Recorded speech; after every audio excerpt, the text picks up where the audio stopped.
Bismillahirrahmanirrahim. Assalamualaikum warahmatullahi wabarakatuh. Innal hamdalillah nahmaduhu wa nasta'inuhu wa nastaghfiruhu wa natubu ilayhi wa na'udzu billahi min syururi anfusina wa min sayyiati a'malina. من يهده الله فلا مضل له ومن يضلل فلا هادي له أشهد أن لا إله إلا الله وحده لا شريك له وأشهد أن محمدا عبده ورسوله صلى الله عليه وعلى آله وأصحابه ومن تبعهم بإحسان إلى يوم القيامة وبعد.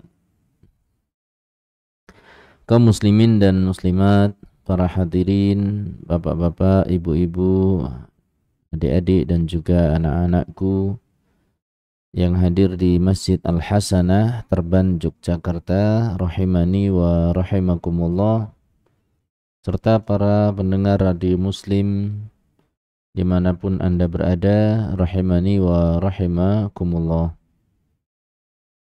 Kita masih membahas buku tentang dosa-dosa besar dan masih dalam pembahasan dosa besar yang ke-8, yaitu durhaka kepada kedua orang tua.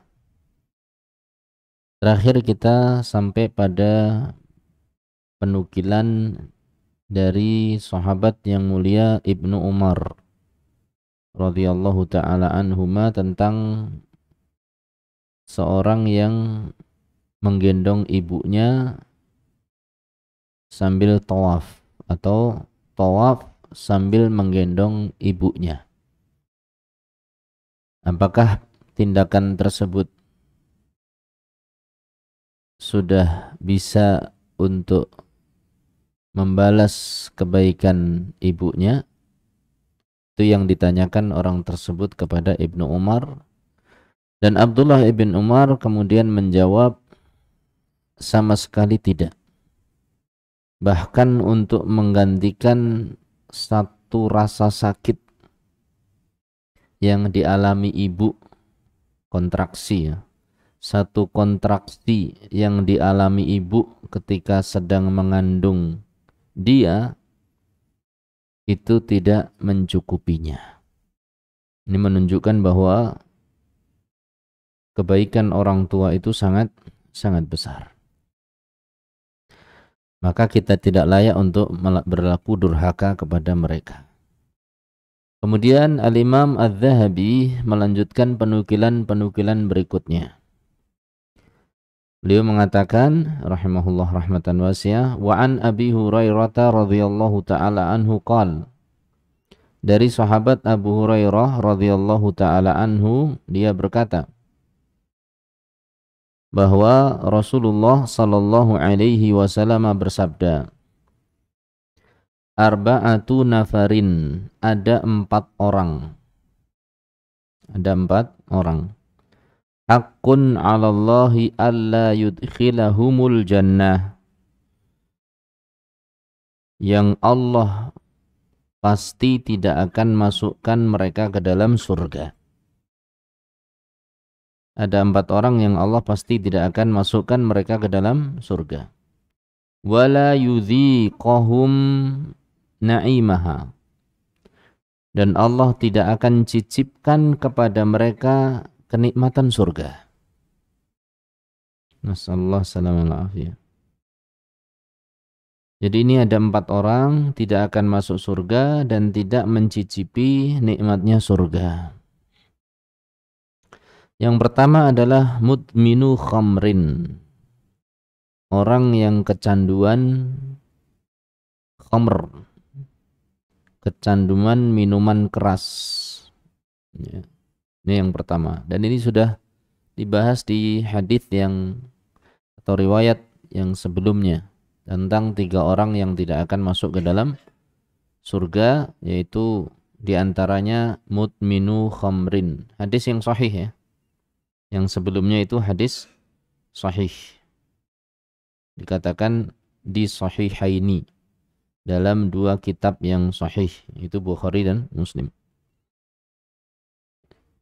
Adapun hadis yang akan kita lanjutkan bacaannya ini adalah hadis yang dhaif. Tapi riwayat yang tadi kita ulangi tadi, 3 orang yang tidak masuk surga, itu hadisnya sahih. Di sini ada 4 orang yang tidak akan masuk ke dalam surga dan tidak akan menikmati kenikmatan surga. Yang pertama adalah mudminu khamrin, orang yang kecanduan neraka, orang yang kecanduan khamr, minuman keras, minuman yang memabukkan, wa akilur riba. Yang kedua adalah pemakan riba. Ya, pemakan riba. Siapa pemakan riba? Orang yang mengambil faedah dari, mengambil manfaat dari riba. Yani orang yang meminjamkan uang kepada orang lain, kemudian dia mengambil bunga. Ya, dia pinjamkan 1 juta, kembali berapa? 1.100.000 misal. Wow, 1 kan besar, Ustaz. Kalau kecil, baik 1.100.000. Sekecil apapun riba yang diambil oleh seseorang, jauh lebih besar dosanya ketimbang berzina dengan ibunya sendiri. Nas'allahu as-salama wal afiyah. Nanti insyaallah akan ada pembahasan tersendiri masalah dosa besar makan harta riba. Ini yang kedua. Yang ketiga adalah akilu malil yatim. Orang yang memakan harta anak yatim zulman, secara zalim. Ini tidak ada alasan yang tepat dalam memakannya atau menggunakannya. Ya. Jadi dia mendolimi anak yatim. Harta-harta yang harusnya diberikan kepada anak yatim, dia gunakan untuk kepentingannya sendiri, sementara dia menelantarkan anak yatim tersebut. Yang ketiga atau yang keempat adalah al-aqu liwalidayhi, yaitu orang yang durhaka kepada 2 orang tuanya. Ini yang keempat ini. Jadi orang-orang ini diancam tidak masuk ke dalam surga. Pecandu khamr, pemakan riba, orang yang memakan harta anak yatim, dan orang yang durhaka kepada kedua orang tua, illa an yatubu, kecuali kalau mereka bertaubat. Berarti kalau bertaubat, mereka akan diampuni oleh Allah Subhanahu wa ta'ala dan bisa masuk ke dalam surga. Tentu ini adalah hadis ancaman, dan menurut ulama hadis-hadis ancaman sampaikan saja begitu saja. Ini sampaikan begitu saja, nggak usah dirinci, kecuali min babi ta'lim taksil, kecuali dalam masalah perincian ilmu, itu perlu. Tapi pada asalnya hadis-hadis ancaman ini biarkan. Itu yang pertama. Yang kedua, hadis ini dhaif. Hadis ini adalah hadis yang dhaif. Akan tetapi telah kita baca hadis sahih sebelumnya, yaitu ketika Rasul sallallahu alaihi wasallam bersabda, la yadkhulul jannah, tidak akan masuk surga, akun, orang yang durhaka, masuk di situ berarti. Kemudian wala mannan, orang yang suka ngungkit-ngungkit pemberian. Minu khamrin, dan juga orang yang pecandu khamr. Ini hadis yang sahih yang menunjukkan makna bahwa anak yang durhaka, orang yang durhaka kepada kedua orang tuanya itu memang terancam tidak masuk ke dalam surga. Baik. Kemudian beliau Al-Imam Adz-Dzahabi juga menukil waqala sallallahu alaihi wasallam, dan Rasulullah sallallahu alaihi wasallam bersabda, al-jannatu tahta aqdamil ummahat. Ini hadis yang sangat masyhur ya, bahwa surga itu di bawah telapak kaki para ibunda. Surga itu ada di bawah telapak kaki para ibunda.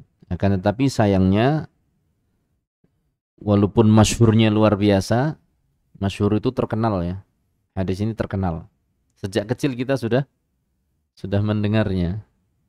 Tapi disayangkan, dikatakan di sini oleh ta'liq, pemberi komentar, bahwa hadis ini tidak ada asalnya.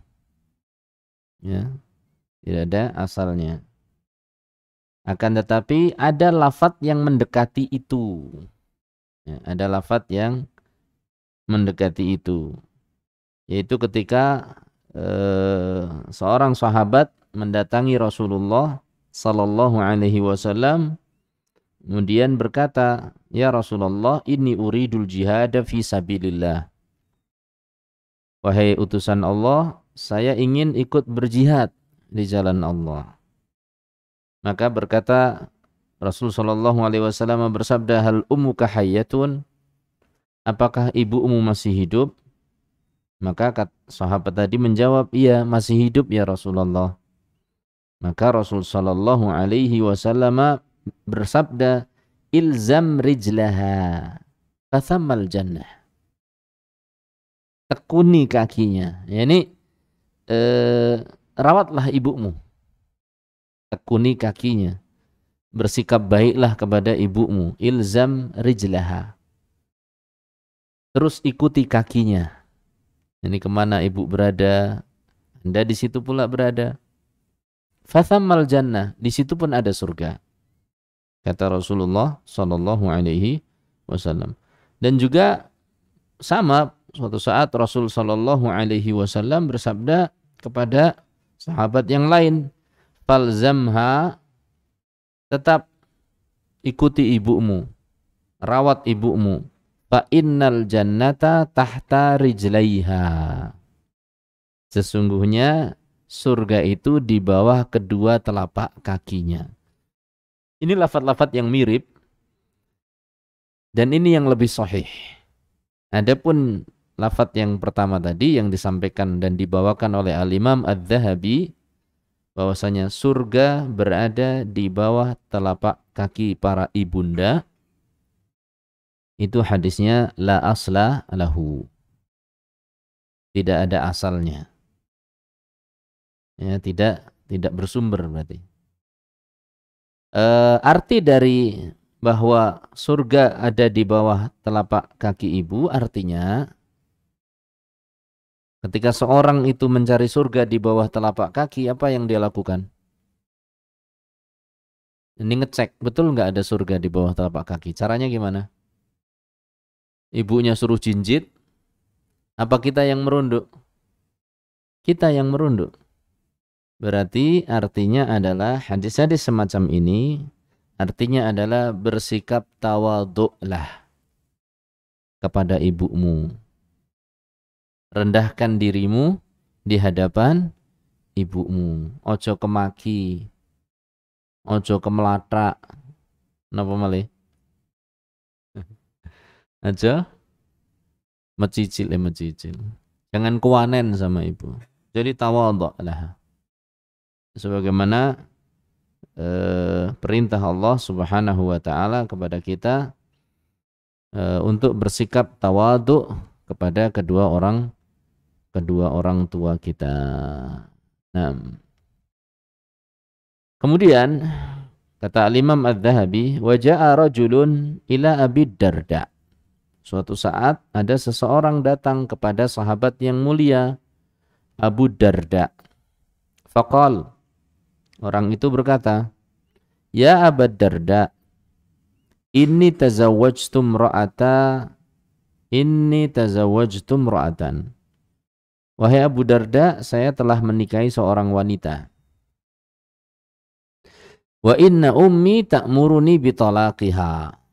Dan ibuku ternyata memerintahkanku untuk mentalaknya. Ibunya enggak suka pada wanita tersebut. Faqala Abu Darda, maka berkata Abu Darda menjawab kegalauan laki-laki tadi, pria tadi. Sami'tu Rasulullah sallallahu alaihi wasallam yaqul. Aku mendengar bahwa Rasul sallallahu alaihi wasallam bersabda, al-walidu awsatu abwabil jannah. Orang tua itu adalah pintu surga yang paling tinggi. Ya. Awsatu abwabi al-jannah. Orang tua itu adalah pintu surga yang paling tinggi. Fa in syi'ta fa'adhi' dzalikal bab awihfadhu. Kalau kamu mau, sia-siakanlah pintu tersebut. Atau sebaliknya, kalau kamu mau, jagalah pintu tersebut. Artinya turuti keinginan orang tuamu.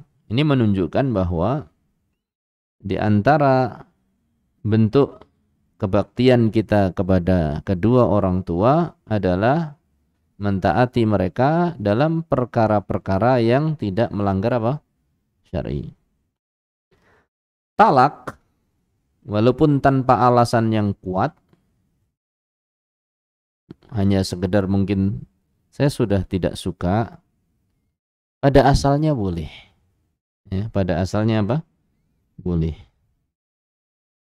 Nah, yang tidak boleh itu adalah wanita minta ditalak oleh suaminya tanpa alasan yang jelas. Wanita yang minta ditalak oleh suaminya tanpa alasan yang jelas. Ini termasuk perbuatan dosa. Ya. Atau wanita yang memaksa suaminya untuk mentalak madunya. Ini juga perbuatan yang salah dan dosa. Adapun seorang pria, seorang suami mentalak istrinya dengan alasan yang sederhana, pada asalnya tidak mengapa. Akan tapi tentu sesuatu yang tidak mengapa harus dengan pertimbangan yang matang. Apa madarat yang akan timbul? Apa sih maslahat yang diinginkan? Apalagi kalau di negara Indonesia, hal itu sesuatu yang tidak lazim. Ya. Seorang pria misal menikahi wanita, tiba-tiba ada wanita lain yang lebih cantik. Misal dia nikahi wanita tadi yang pertama karena cantiknya. Kemudian melihat wanita lain yang lebih cantik. Ya. Dan dia belum bisa untuk menikah dua. Maka dia talak wanita yang pertama untuk mendapatkan wanita yang kedua. Yang seperti ini pada asalnya boleh. Tapi kembali, sesuatu yang boleh harus dipertimbangkan matang-matang. Tidak asal dilakukan begitu saja. Ya. Bisa menimbulkan madarat, apalagi di negara yang berkultur seperti Indonesia ini, ya, yang ada ewuh pekewuh, kemudian kurang tersebarnya pengetahuan tentang agama Islam, belum lagi nanti madarat sakit hati, dan ini menyakiti juga sebagian kaum muslimin. Fa'ala kulli hal, sesuatu yang boleh harus dipertimbangkan matang-matang. Bahkan sesuatu yang sunnah pun ketika kita akan melakukannya di beberapa daerah, kita harus pertimbangkan matang-matang. Apakah kita kerjakan sunnah tersebut? Sunnah ya, sunnah itu yang hukumnya kalau dikerjakan dapat pahala, ditinggalkan tidak berdosa. Itu harus kita pertimbangkan. Contoh di antara contoh sunnah itu adalah sholat pakai sandal. Ya kan? Itu sunnah. Dulu Rasul Shallallahu Alaihi Wasallam kalau sholat juga pakai apa? Sandal. Para sahabat juga demikian. Pernah diriwayatkan ketika beliau sholat, kemudian dikabari oleh malaikat bahwa di sandalnya ada najis. Maka beliau lepas sandal. Para sahabat pun yakhla'un, melepas sandal mereka. Kata Rasul Shallallahu Alaihi Wasallam setelah sholat, kenapa kalian melepas sandal kalian? Kata sahabat, ra'ainaka khala'ta fa khala'na. Ya. Kami lihat engkau melepas sandal, ya kami pun ikut melepas sandal. Akhirnya diberitahu bahwasanya datang kepadanya malaikat Jibril yang memberitahu di sandalnya ada najis, begitu ya. Dan seterusnya. Ini menunjukkan bahwa sholat pakai sandal itu adalah sesuatu yang lazim, biasa. Dan itu sunnah dilakukan oleh Rasul Sallallahu Alaihi Wasallam dan para sahabat. Nah, di Indonesia, sesuatu yang sifatnya sunnah itu kira-kira mungkin nggak dilakukan? Salat pakai sandal. Kayaknya bakal dipelototin. Ya, nek perlu diplotrot. Gini loh, oleh masjid mlebu nganggo sandal. Ya, dan yang lain-lain. Padahal itu adalah sunnah, dan sandalnya betul-betul kita siapkan sandal yang bersih misalnya. Masukkan tas. Beda antara sandal yang kita pakai di luar dengan sandal yang, tapi tetap saja orang akan mengatakan jangan. Makanya Masya Allah sebagian ikhwah ya, kepada jamaah umroh itu ketika beliau menyampaikan nanti bisa sholat di pelataran haram misalnya begitu, pelataran Masjid Nabawi, pelataran Masjidil Haram, itu malah bisa menerapkan sunnah sholat pakai sandal. Dan itu jarang kita kerjakan di Indonesia. Lumayan ya, dapat tambahan pahala di tanah suci dengan mengerjakan sunnah sholat pakai sandal. Masya Allah. Jadi kalau datang ke Masjid Al-Haram kok telat, dapatnya di luar, itu nggak usah menggerutu. Syukuri saja. Dari situ kita justru bisa menerapkan sunnah yang lain. Ya, ada hikmah di balik itu. Wallahu ta'ala a'lam bi ashab. Di sana insya Allah tidak akan ada yang marah kalau kita sholat pakai sandal. Kalau di sini kita harus pertimbangkan. Contoh lagi misal sunnah yang harus kita pertimbangkan. Jadi kita tadi bicaranya yang asalnya mubah. Jangankan yang mubah, yang sunnah juga harus kita pertimbangkan efek yang akan ditimbulkan. Sekiranya menimbulkan efek yang kurang baik karena ketidaktahuan masyarakat kita, maka sebaiknya kita tahan. Jangan lakukan dulu. Maka kalau tadi saya bicara tentang pada asalnya boleh talak begini dan begini, itu bukan berarti langsung praktek menggampangkan hal itu di sini, enggak. Ya, tetap harus dipertimbangkan matang-matang. Baik. Contoh sunnah yang juga harus kita pertimbangkan dalam melakukannya adalah sunanul fitrah.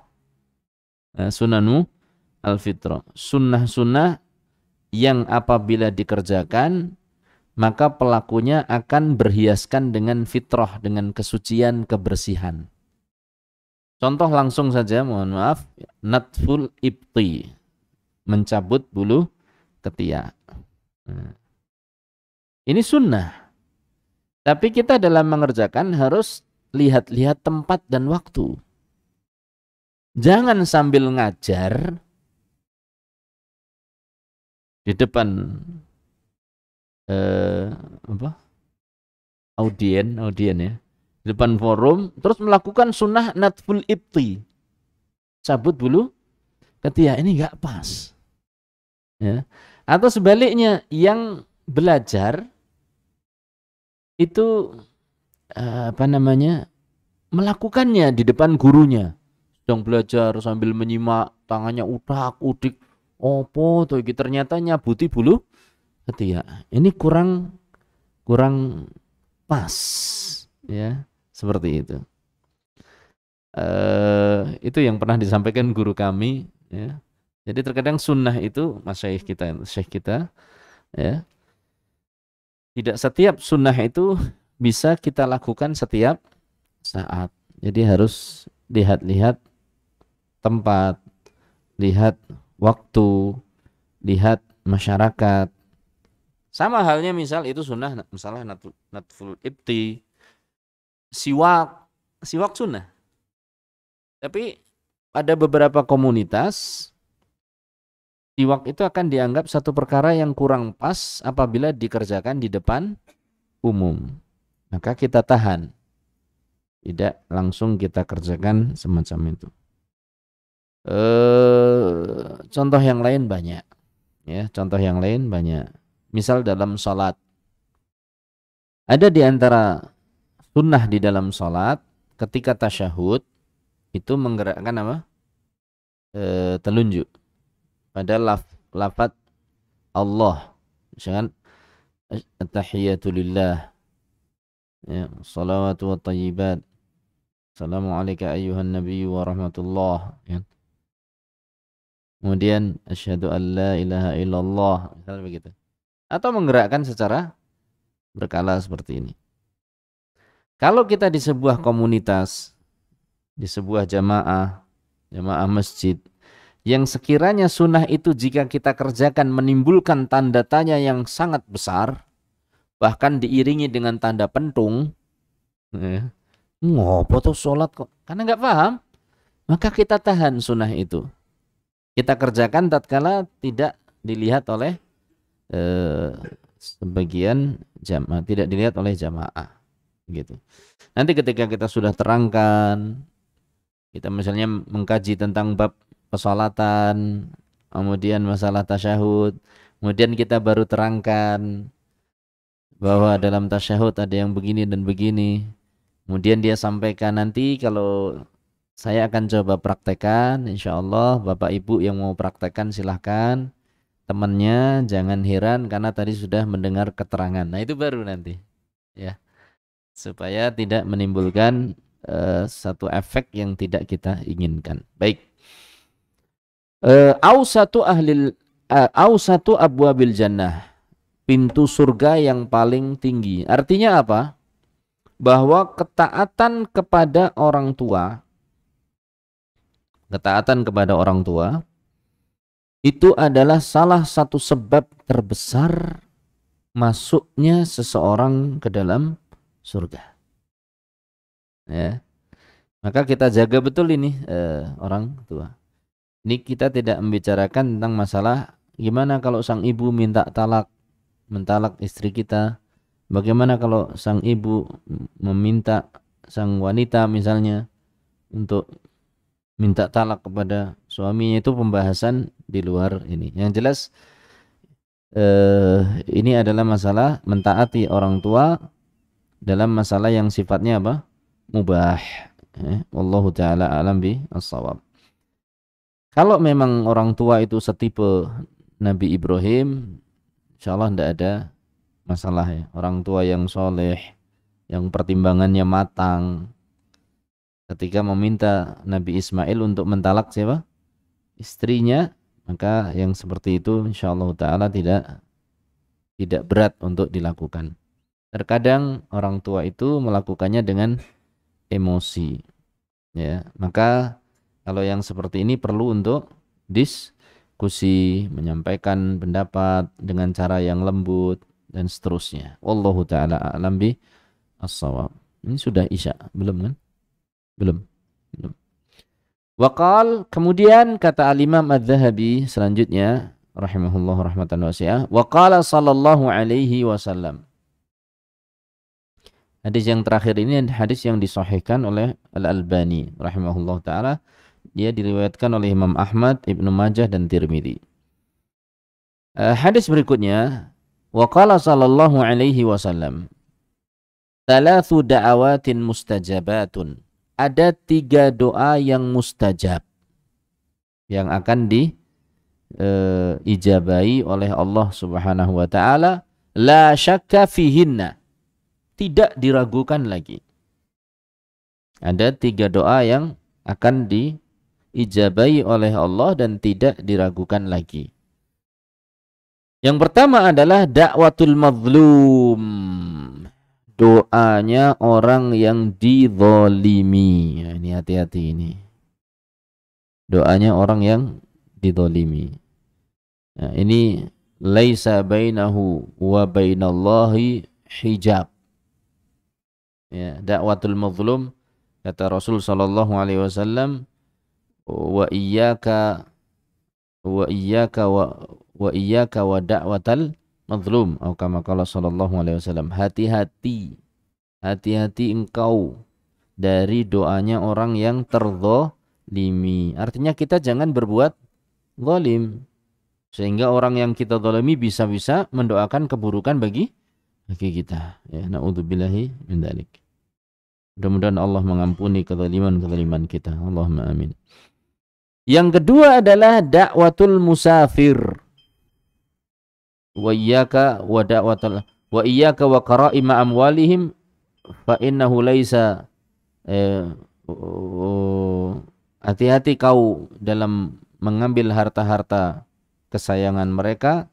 Wattaqi da'watal mazlum, kata Rasul sallallahu alaihi wasallam, hati-hati doanya orang yang terzalimi, fa innahu laisa bainaha wa bainallahi hijab. Sesungguhnya doanya orang yang terzalimi tidak ada hijab, tidak ada batas antara dia dengan Allah Subhanahu wa taala. Langsung akan dikabulkan oleh Allah. Kemudian yang kedua adalah dakwatul musafir. Doanya orang yang safar. Kita safar ke Jakarta, kita safar ke Surabaya, kita safar ke Lombok, kita safar ke Pati, Lombok, Pati, apa lagi? Yang namanya makanan apa lagi? Lombok kan makanan ya. Tapi Lombok kalau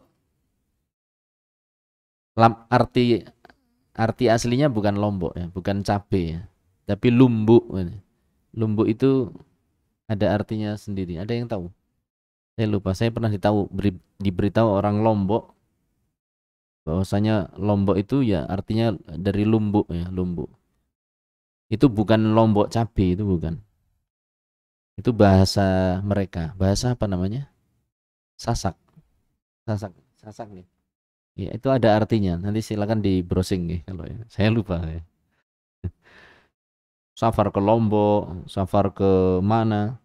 Maka oleh-oleh yang terbaik itu bukan geduk goreng Sokaraja, bukan landeng Kebumen, bukan pula mendoan Banyumas, bukan pula nek Jogja napa? Gudeg Jogja. Dalam bakpian Jogja, wingko napa? Ya wingko. Dan lain-lain ya. Bukan, tapi oleh-oleh yang terbaik adalah doa. Oleh-oleh yang terbaik adalah doa. Untuk diri kita, untuk keluarga kita, anak istri kita, dan saudara-saudara kita. Ya, itu adalah oleh-oleh yang terbaik karena akan dikabulkan oleh Allah. Apalagi kalau safar, udan, Jumat, sore, tengah malam. Jumat sore kok tengah malam nih kan. Kenapa? Pas puasa antara adzan dan iqamah. Masya Allah. Kayak ngono didolimi mana? Astagfirullah. Ya mudah-mudahan Allah bebaskan kita dari segala bentuk kezaliman. Ya. Allahumma amin. Jadi hati-hati itu. Safar itu eman-eman banget itu. Itu kesempatan sekali itu. Safar Jumat sore pas puasa antara adzan dan iqamat atau ba'da asar, masya Allah, udah kesempatan pokoknya itu. Ya kalau safar itu jangan lupa ambil oleh-oleh yang paling berharga itu. Nah, yang ketiga nih, yang doa yang mustajab, dakwatul walid ala waladihi. Doa keburukan dari orang tua. Ini untuk anaknya. Doa ala itu adalah doa keburukan orang tua. Maka hati-hati. Artinya apa? Jangan sampai berbuat sesuatu yang menyakiti hati orang tua Anda sehingga mereka akan mendoakan keburukan pada kita. Dari sini bisa dipahami kita harus berbakti pada orang tua supaya mereka tidak mendoakan apa? Keburukan. Doa-doanya yang dipanjatkan adalah doa-doa kebaikan. Sebagaimana doa keburukan juga dikabulkan oleh Allah, maka demikian pula doa kebaikan. Insyaallah ta'ala akan didengar oleh Allah subhanahu wa ta'ala, karena itu adalah orang tua adalah pintu surga. Baik. Ini 3 doa yang dikabulkan. Waqal, berkata Al-Imam Adz-Dzahabi selanjutnya, al-khalatu, bahwasanya Rasul sallallahu alaihi wasallam bersabda, al-khalatu bimanzilatil Khalah, bibi perempuan dari jalur ibu. Jadi bibi itu kan ada 2 macam ya. Bibi dari jalur bapak, berarti adiknya bapak atau kakaknya bapak.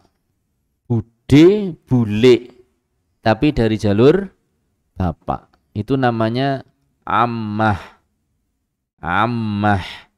Ya, ain, mim, tak marbutoh. Ammatun. Ya. Nah, kalau dari jalur ibu sama, ada bude, ada bule. Bule dari jalur ibu, bude dari jalur ibu, itu namanya khalah. Ya, bibi, sama-sama bibi.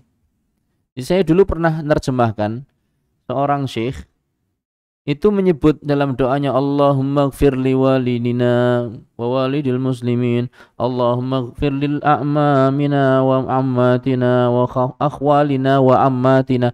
Jadi ya Allah ampunilah paman-pamanku. Ini nerjemahke pripun niku? Am sama khalah.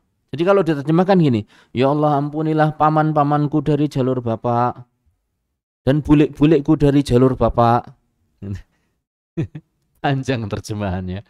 Kemudian ditambah wa khawalina wa akhwalina, dan paman-pamanku dari jalur ibu dan bule-buleku dari jalur ibu. Ngoten niku. Nek doa di Indonesia kedengaran seperti itu kurang nyaman didengar. Tapi kalau di bahasa Arab nyaman sekali, masya Allah. Itu keindahan bahasa Arab. Sempat tercenung, iki len terjemahke piye gitu. Jadi doa itu suruh terjemahkan sama syekhnya. Nah, kata Rasul sallallahu alaihi wasallam, al-khalatu, bibi itu, ini bibi dari jalur ibu, termasuk bude, bimanzilatil kedudukannya sama dengan ibu. Maksudnya apa? Kata beliau, ai fil birri. Kata Al-Imam Adz-Dzahabi, yaitu dalam kebaktian. Berarti kalau kita masih punya bule dari jalur ibu, bude dari jalur ibu, maka kita juga berbakti kepada mereka. Terlebih kalau ibunya sudah meninggal, ini bisa menjadi kesempatan besar untuk berbakti. Ya. Wal ikram, dan juga dalam memuliakan mereka. Wassilah, dan dalam menyambung silaturrahim dengan mereka. Wal ihsan, dan dalam memberikan segala bentuk perbuatan baik. Ya. Ini kesempatan, bahwasanya bibi itu adalah kedudukannya sama dengan ibu. Wallahu taala a'lam bi as-shawab. Saya kira itu yang bisa kita pelajari pada kesempatan malam hari ini, dan insyaallah pada kesempatan yang lain yang akan datang, mudah-mudahan itu kita akan pelajari bagaimana hukuman orang-orang yang durhaka di umat-umat terdahulu. Ini ada sebagian ulama itu membaca apa? Kitab sucinya umat terdahulu. Kalau misal mukul itu hukumannya apa? Mukul ya. Mukul itu kan berarti gini ya. Atau pakai apa? Pakai pentungan. Na'udzubillah min dzalik. Itu hukumannya apa? Kalau tempeleng itu apa hukumannya? Itu nanti disebutkan di sini oleh Imam Adz-Dzahabi, menunjukkan bahwa di umat-umat terdahulu perbuatan durhaka pada orang tua pun sangat ancam dengan ancaman yang sangat tegas. Demikian wallahu taala alam bi as-shawab wa sallallahu ala nabiyyina Muhammad walhamdulillah rabbil alamin. Assalamualaikum warahmatullahi wabarakatuh.